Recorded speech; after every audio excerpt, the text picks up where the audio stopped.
Hey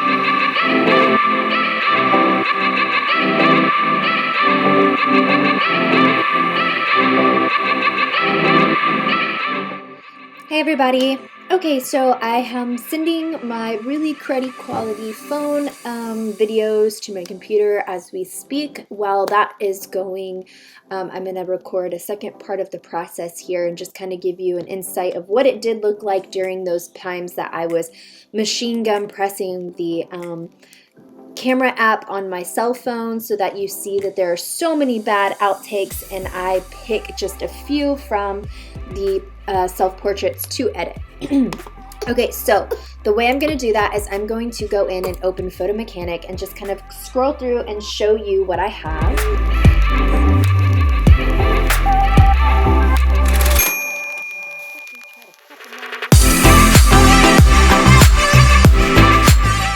If you have not used Photo Mechanic, it's really easy. Katie Denton with Katie Denton Photography totally made me a believer. At first I was like, I don't know if it's worth the money. She did it at one of her workshops, or kind of shared about it at one of her workshops, and I didn't buy it yet, and then eventually I was like, okay, I am so tired of utilizing Lightroom to pull my photos. It goes slow. So yeah, she made me a believer. Alright, so what you do is you're going to find your folder, and you can just drag and drop your folder in there. I don't cull the same way that Katie had showed. I actually just do it a little differently. It's probably not worth it. It's probably a little bit more work the way I do it, but my brain just thinks of like a one and done kind of a situation rather than a grading scale. You have the ability though to rate these so that you can do multiple levels of culling, so that you can pick like a round one, or you can pick which ones you feel are social media sharing versions, or whatever, what have you. So already right here, you can immediately tell I had my phone down, I had already started snapping the pictures, and I was still in the process of doing things that obviously I'm not going to use. So what I do throughout this culling process is I put one finger on the T key on my board, and the other on the side-to-side arrows, and I just go through and I do what is called tagging. So when you hit the T, it'll give you a small check mark here, and it'll include that in the bunch. So I'll go through and pick which ones I feel are decent for use, or maybe ones that I feel like I might want to edit. You'll see me pick some that are not exactly social media worthy, but sometimes I choose some to play with and edit that I feel like personally, and for my own, personal records, I might keep. Oops, excuse me, I hit the Y because my son is now starting to wiggle around. Mom life, real life, quarantine times, right? Self-distancing. Okay, so. Maddie Boo, is that you? Who is that baby on the screen? Who is that baby? So here I got down. Hopefully you don't see a little bit of boob, because this crazy dude totally tried to nurse during this. We'll have to see what happens. Like that one I like.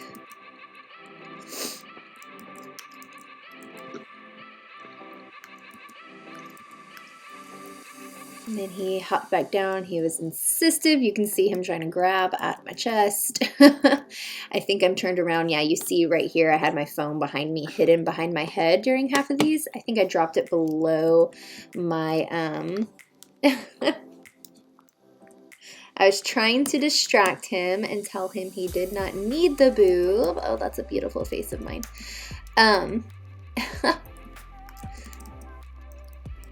But he is an insistent child. But this just goes to show you there's so many outtakes to this, but that's real motherhood, right? That's life. So I think he got on. I'm not sure I'm feeling any of these. Let's see, that one's not bad.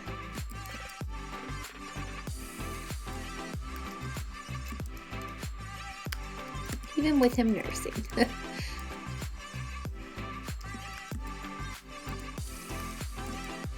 He was like sinking down, silly boy.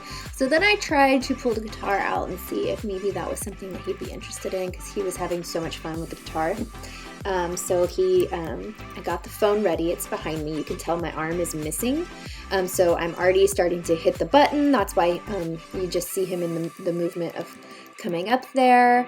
I was getting my fingers ready because I do actually know how to play guitar, so I wanted to at least play a couple of strings, do some chords while I was at it so it didn't look unbelievably fake.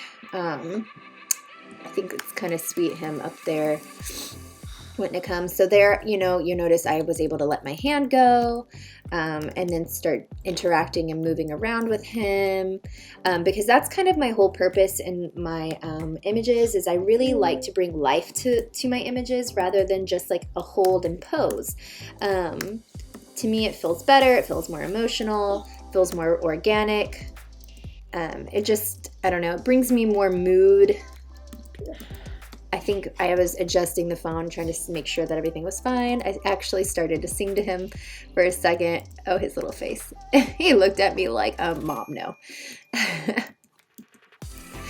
And his hair is a wild mess. So if any moms have any tips, because we're growing it, we have no desire to cut it, but we try to put it to the side and it's not working. It goes in his face constantly. And we always get asked if he's a girl or a boy because we put it up in ponytails and clips. It's hilarious. Let's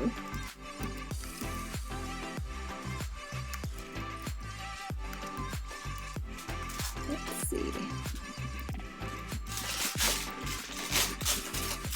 The cool part about doing self-portraits is you can go back and look at the camera and pick which images you want to keep, which you want to manipulate later on in post-processing. Because we're all our own worst critics when it comes to our bodies, and it actually helps to love your body a little bit more. It helps you realize how to be a model on the other side, but in the sacredness of your own home, without the fear of judgment of whoever is taking the picture. What are they thinking of you? So essentially you're able to look at yourself on your phone, adjust your body angles, because let's face it, there are some angles that are unflattering and then there's angles that make things look better. We all know that. We all got that Instagram, social media, like angle and twist. And so being able to do self-portraits really helps to empower you and to know your body more and to allow yourself to work those angles and see how you feel behind that without that fear and judgment of whoever is behind the camera taking your photo. So it's a really great exercise, I think, for anybody to do, whether you're a professional or not. So again, here you can see I've got my photo out. I'm literally going hard. I put the photo down right in this picture here. I dropped it off to the side, pulled him up. Yeah, I decided not to put makeup on for these. And I will go over my settings as well. Let me get in there. I hate my nose, by the way, guys, which I can show y'all how to manipulate that in Photoshop if you actually wanted to change little bits and pieces of your body. Okay, so right here you notice that it becomes out of focus.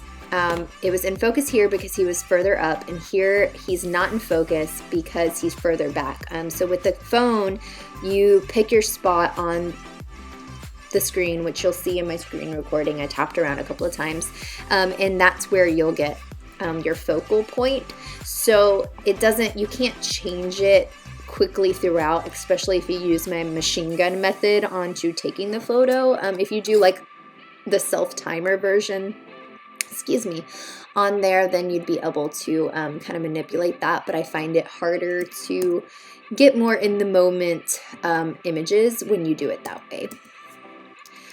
Personally, I don't mind some out of focus photos. My pups got in a couple, which is cool with me. I might do that one just because I love him.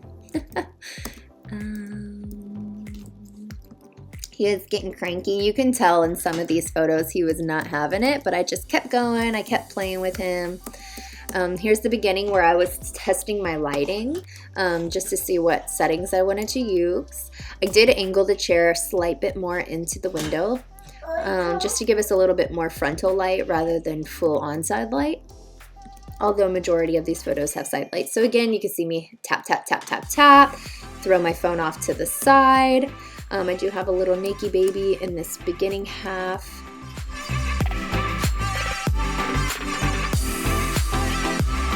Because that'll keep you from having too much motion blur unless you were going for that. I did pull up some toys for him after I got him dressed to do a couple of like toy playing. I played with my hair. I tried to move that around some just to mix it up so it wasn't too much the same. Don't care for my ears sticking out. Tried to play with and love on the pups. I'm notorious for like doing like a half out of frame for like shoulders and stuff. I don't know why I have an issue with that. I need to concentrate on that better, but we all have learning curves that we need to remember, right? So fluffed up my hair some, tried to pull him, got him up there to try to switch it up some. Sorry that my animals are in the background terrorizing each other. He threw the blocks. He said, forget this. And so then I decided, let me take a couple of just him. He had a little clip in his hand. And there you can see him trying to put his clip in his hair. He's so cute. I love my babies. So I brought the camera forward. I didn't even take it off the tripod, and I continued to use my my app for these. I just wanted to snap a couple of him real quick in between. I like his little smirk. And then he tried to shove the whole clip in his mouth, and I was like, whoop, nope, don't do that. So I hopped in. You can see my phone in my lap as I adjusted my hair. Then I tossed it to the side.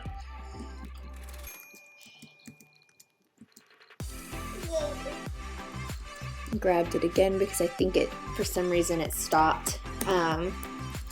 Which actually might be a good blog post to put that phone picture in there. So then threw it out to the side. I think I adjusted my hair again because I'm the worst about my hair.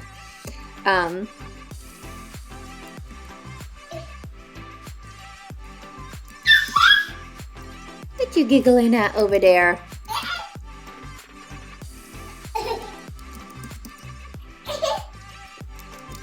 Going to be a lot of shadows to work with because I had him in front of my face.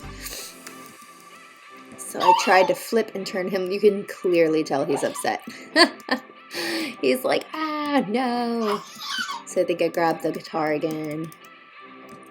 Or I think this just got mixed up. So anyway, so that is gone through culling. Sorry, this is taking forever. So then I take my mouse and I go up to view, and I want to view only the tagged photos. So it takes away all of the photos that I didn't have. And then I hit a Command A for, or Control A for to highlight all photos. And then I'll hit edit and we'll select all tagged.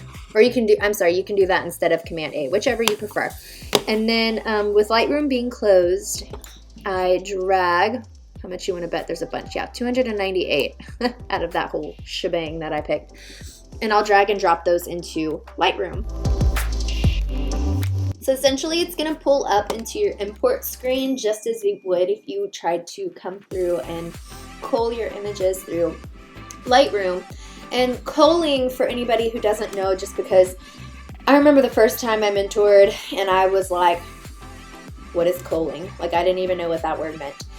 It's just how you process and filter through your images to figure out which ones you want to keep and don't want to keep. So essentially it pulls up and it already has checkmarked those images from Photo Mechanic that you tagged, and it leaves out the ones that you did not. So you just hit import and then it starts to go.